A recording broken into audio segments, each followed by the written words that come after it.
Hi YouTube, welcome back to my channel. My name is Foxy and this is Foxy Books and Planning. Today I'm going to do my first diamond painting video. It's going to be a how I set up my diamond paintings, how I work through my diamond paintings, and a little bit of a chat just to get to know you all a little bit better. So to start with, the picture I'm working on currently is a 40 by 60 custom from EverMoment on Aliexpress. I know I've shown this in at least one other video. This is a custom one of my coworkers asked me to do for her. I call it Afro Girl, and I'm about maybe 10% of the way done. I've got about the first 4 inches of the top done, and I wanted to walk you through everything. So the way I'm currently set up is I am on my card table in front of my television because I like to have television playing in the background. I'm actually currently working through a rewatch of Game of Thrones in anticipation of the new season in April. And so I have my canvas pulled up to the area that I'm working on. I'm working on this little area right here right now. And in order to keep my painting from slipping, I have my bead store or my drill storage right up top. I'm going to adjust this just for a second, so don't mind the wiggle. So I have 2 of these, I think they're called Elizabeth Ward bead storage containers. They might be like Danica. I'll throw the actual name of these guys up. I have 2 of them. They are completely full right now of drills, but those aren't all of the drills for this project. It's actually drills from my 3 ongoing projects I currently have. That would be this one, my Hynynen London Bridge, and the train that I'm doing for my spouse's dad. So as you can see, I do have a light board. I'm just going to shift it under the area where I'm working right now so I can actually see.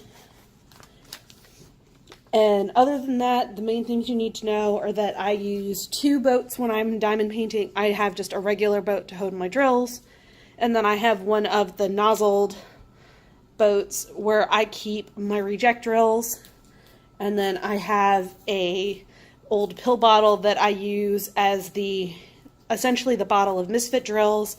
It's labeled as rogue drills, so any drills that don't make it back into their boxes and I no longer know what color they are, they go in here for use in projects later.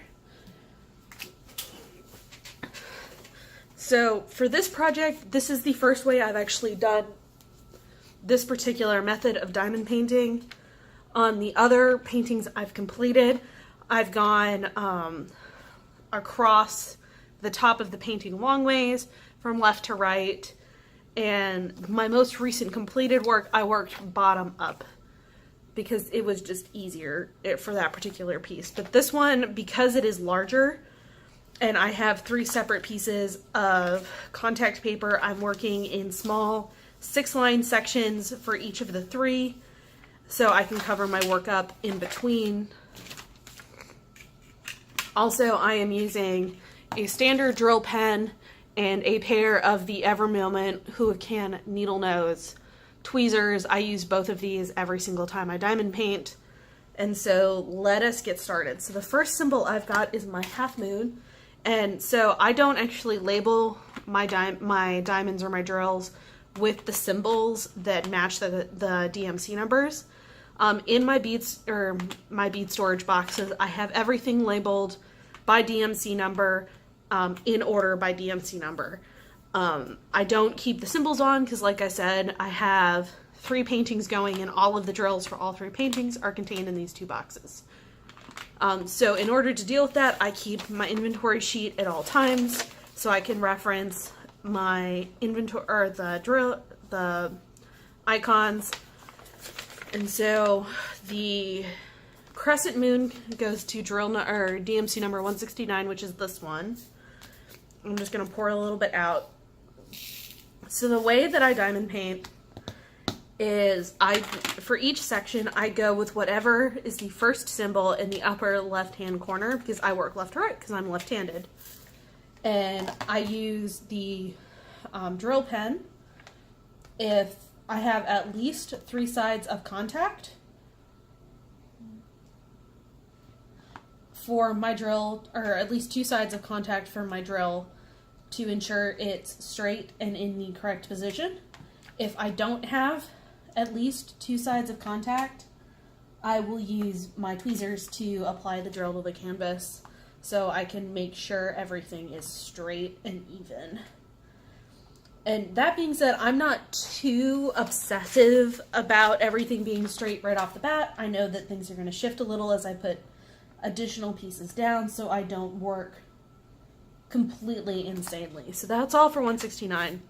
My other thing that I do to keep myself sane is, well, there's actually 2 parts to this. So I have an app on my phone called Brain Focus that is kind of a work efficiency timing app. So what it does is you can set your time intervals for how long you want to focus on work and then how often you want to take a break and for how long. And so I have that app set up to do 25 minutes of work to 5 minutes of break time. And so I will work for 25 minutes and then I will take a 5-minute break and then I will come back.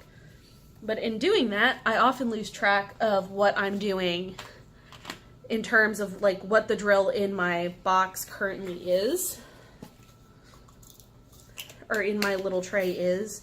So I keep the storage container either upright if it's one of the bigger ones, or if it's one of these little guys, I'll leave it sitting on top so I know what DMC number is currently being used.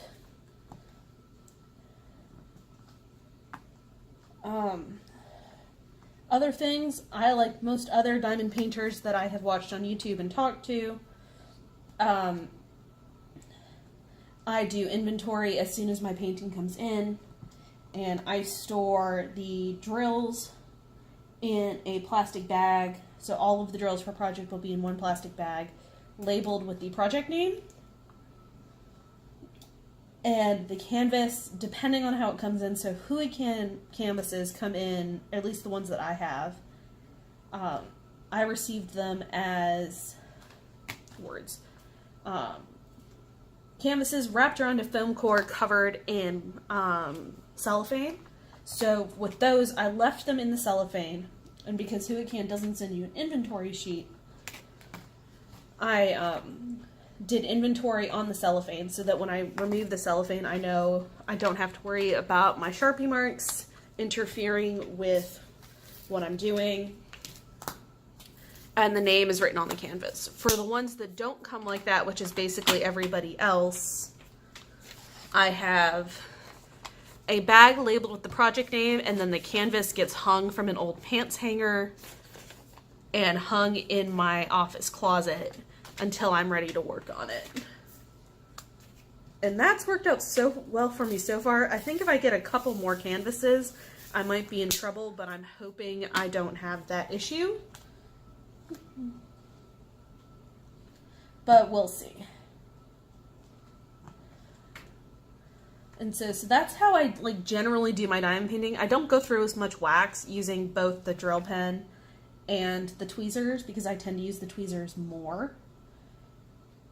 So like this one piece of wax has lasted me one 30 by 40 painting, and so far this section of this painting.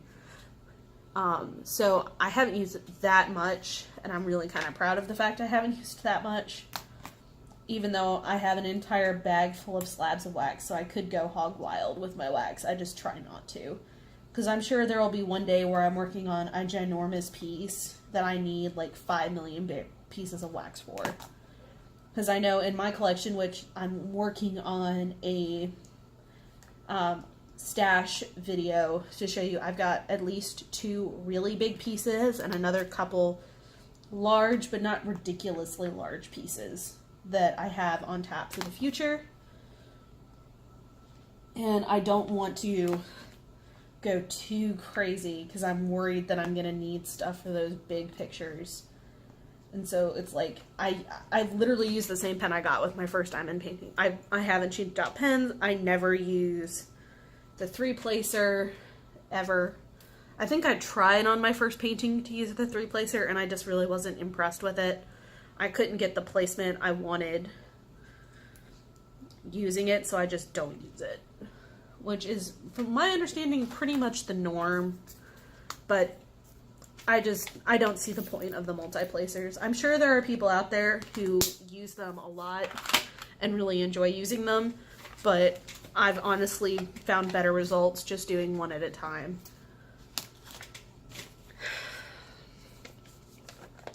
My other thing I wanted to do just a little chat, because I wanted to tell you guys the story of this picture, because this picture has a crazy story to go with it. So what happened was I was working on my first picture, and I took it into work to show my coworkers, because my coworkers were like, diamond painting, what's that? We've never heard of this. Could you show it to us? And so I had taken it in to work, and one of my coworkers was like, oh my God, that's amazing. Would you do one for me? And I was like, yeah, sure, I can do one for you. So I asked her what picture she wanted me to do. And so she pulled out this picture. And she said she really wanted this one or another similar picture by the same artist. I was like, yeah, that's okay. I've heard some good things about a couple of places to order customs from. I can definitely order a custom. I can do it and get it to you. And we talked about price, because she was like, well, how much is this going to cost me? This seems really expensive. And I was like, don't worry about it. This to me is anxiety relief. So I wasn't going to charge her for the labor, just because it's something that helps me in my everyday life. So why would I charge her to do something I was going to do anyway? I just asked her to pay for the materials, the canvas, the custom canvas, and the drills. She was like, yeah, sure, I can do that. So the same day we had this conversation, I placed an order with EverMoment for this canvas. And that was like the first week or two of September. And I was concerned because my spouse and I moved in early October, or mid-October really, but we were in the process of moving in early October, and I didn't want to have to worry about where this canvas was going to show up or when it was going to show up, because I was really concerned that this particular canvas was going to show up at my old address after I had moved, and they weren't going to be able to forward it to me. And I had been having so many issues with the Postal Service with regards to diamond paintings, that I was really freaked out that it was either going to be misdelivered by USPS or it was just going to completely go missing.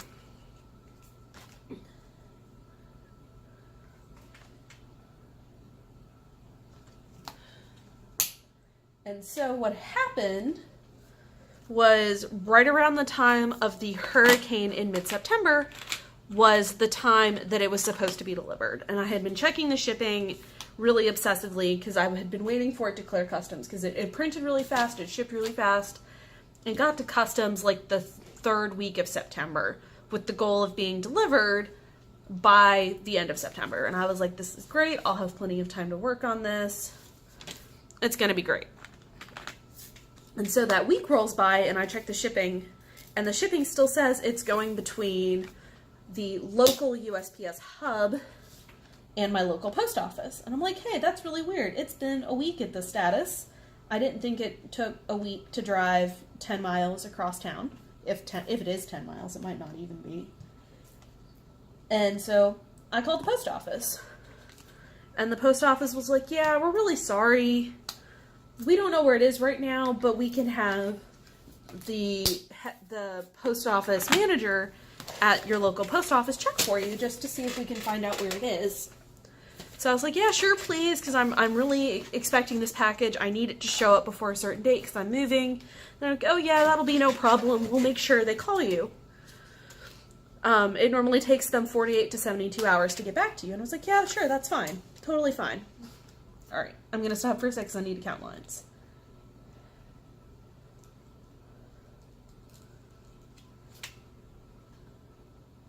There we go, because I do 6 lines at a time. Nice little manageable chunks. And so the postmaster got back to me, and he was like, yeah, I'm really sorry. I can't find it. We definitely don't have it at the local post office. I've escalated your case to the regional post office to see if they have it. And I never heard anything back from the regional post office. So I called the Postal Service back, and I was like, hey, the local post office was looking into this for me, and I haven't heard back. Can y'all check this, because I'm moving and I'm kind of worried about where this package is, because it's been almost 3 weeks at that point that it had been at the same location. And the woman on the phone was really nice, and she was just like, look, I'm really sorry, but I don't know who did this for us, but we can't look into any package that hasn't arrived yet at the local post office, because we can't involve that many people, or we would just be able to spend all of our time looking for packages. And I was like, that's fine, but I really want to know where this package is, because I've been expecting it, it hasn't moved, and I'm kind of concerned now. And so the lady on the phone goes, look, the system says it's missing. It may have gone to the damaged package area. I'm like, oh, I didn't realize there was a damaged package area. And they were like, yeah, with the recent hurricane that we had just had, a lot of packages got damaged, and so we've sent them to the damaged package area. And I was kind of like, okay, is there any way to get my package? And they're like, well, we don't know, because we can't tell if it's there or not, and you would need a couple of days to find out. I was like, sure, that's fine. I'll check back in a couple of days to see if it's been found. A couple days go by. It's freaking out even more because I'm getting ready to move. Like, literally, the movers are showing up the next day. I call the post office again, and the post office just is like, yeah, we have no idea where your package is. Just hold tight. If you're really that concerned, contact the seller and get them to resend the package. And I'm really hesitant to do that, because I'm just like, I really don't want to do that, because I don't want to bother these people over something that they have no control over. So I let it go for a month, and I'm like, maybe it's just this damaged package area, maybe it'll come back and everything will be fine. So a month goes by, I've moved apartments, I no longer have access to my new apartments or my old apartments' mailboxes. I've got mail forwarding set up, but I don't really trust it, especially for a package of this nature with the quality of my post office. And I finally break down at the end of October, and I send a message to EverMoment like, oh my God, I'm so sorry to bother you, but this package has been lost. I've checked with the post office. The post office has no idea what happened to it at all. No idea where it's gone. Would you be able to help? And the lovely people at EverMoment were just like, yeah, sure. If you would pay $1 for us to print a new shipping label, we'd be happy to send you a replacement. And I was just so happy they were so congenial and willing to send a replacement, especially for a custom, that I was just like, yeah, sure. And at the time, I had in my Aliexpress cart, I had just had a bunch of EverMoment paintings sitting there waiting for a time when I felt like buying more paintings. So I added all the paintings to the cart, I added the new shipping label to the cart, and I bought everything. And they were kind of surprised, and they were like, oh my God, we didn't expect you to buy additional things. Thank you so much, especially because we can't find your current piece. And it's like, that's fine. I'm really excited for these particular pictures, and I really wanted to buy them from you while I was, having to give you money anyway. So more time goes by. And here we are, we're in mid-November now. The EverMoment pictures are starting to arrive. And I bought 5 additional paintings. 5 additional paintings. And this one. So I had 6 total in that order, and the other 4 of the 5 had shown up. This guy was still outstanding. And I was like, oh my God, did it get lost again? Oh no. And no, it showed up to my door just fine. My apartment complex, one of the girls in the office diamond paints as well. And she was so kind to hand walk the tube over to me because I had been so worried about it. And so I immediately sat down, did inventory, was really happy. Everything was there. The canvas is beautiful. It's the one I'm working on now. And I couldn't have been happier. And then I finished the picture I was working on, which was one of my coworkers' Christmas presents. And I had just started setting this one up. And in the middle of setting this up, I got a knock on the door. And I'm weirded out because the only people who knock on my door are food delivery people and friends, and I wasn't expecting anybody or any food. And I go out, and it's this man and his wife, and they're like, "Hi, are you Foxy?"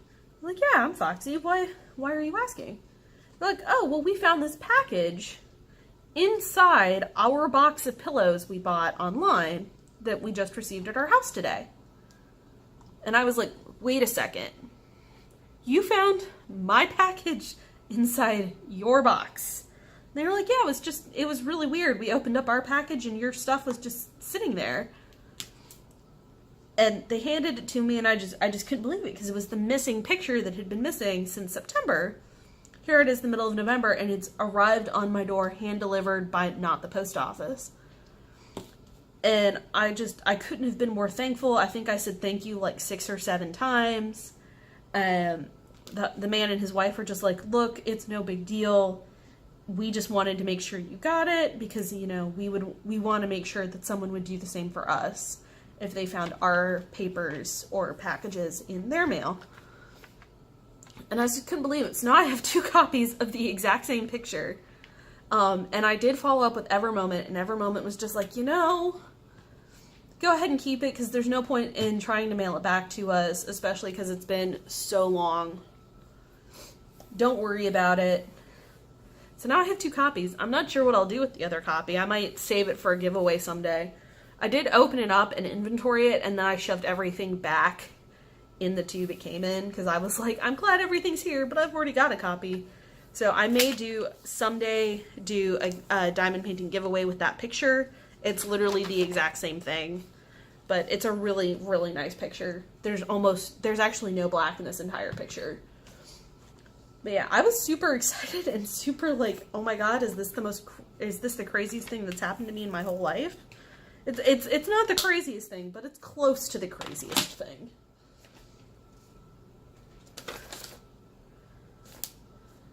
Okay, and that is the story of this particular diamond painting coming to me. And I think with that, I will let you all go.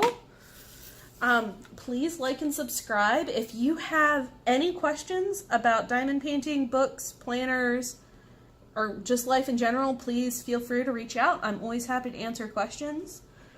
Like, subscribe, you know the drill. And I will see you in my next video. Bye!